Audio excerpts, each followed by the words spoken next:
The silent Shearer, Banjo, Paterson, Andrew, Barton, weary and listless, sad and slow, without any conversation, was a man that worked on the overflow, the butt of the shed and the station. The Shearers christened him Noisy Ned, with an alias and quo, Silent Waters and quo. But never a needless word he said in the hut or the shearers' quarters, which caused annoyance to Big Barcoo, the shed's unquestioned ringer, whose name was famous Australia through as a dancer, fighter and singer. He was fit for the ring, if he'd had his rights as an agent of devastation. And the number of men he had killed in fights was his principal conversation. Ampersand quo.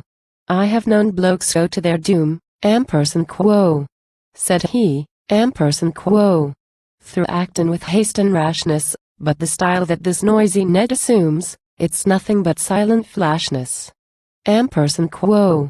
We may just beat it, from his point of view, unworthy a word in season.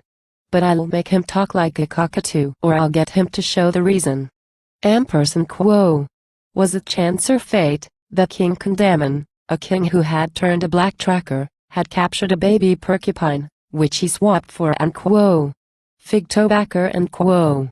With the porcupine and the silent sped, the shearers were quite elated, and the things to be done, and the words to be said, were anxiously awaited. With a screech and a howl and an eldritch cry that nearly deafened his hearers, he sprang from his bunk, and his fishy eye looked over the laughing shearers. He looked them over, and he looked them through as a cook might look through a larder. Ampersand quo. Now, Big Barcoo, I must pick on you, you're big, but you'll fall the harder. Ampersand quo.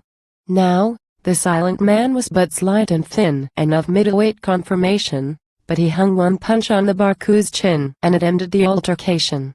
Ampersand quo. You've heard of the one-round kid, ampersand quo, said he, ampersand quo, that hunted 'em all to shelter? The one-round finisher, that was me, when I fought as the champion welter. Ampersand quo.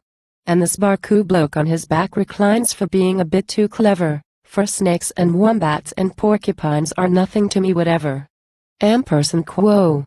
But the golden rule that I've had to learn in the ring, and for years I've tried it, is only to talk when it comes your turn, and never to talk outside it.